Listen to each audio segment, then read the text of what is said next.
Militan Taliban mengintensifkan serangan di kota-kota besar di seantero Afghanistan.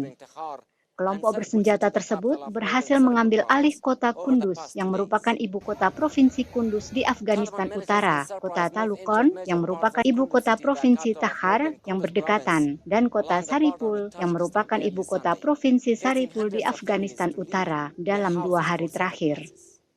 Pertempuran semakin intens sejak Mei di Afghanistan, dan militan Taliban baru-baru ini meningkatkan tekanan di kota-kota besar untuk lebih mengonsolidasikan posisi mereka di Afghanistan. Perang kembali memanas di tengah pengumuman Kementerian Pertahanan Afghanistan untuk meluncurkan serangan balasan demi merebut kembali wilayah-wilayah yang diambil alih.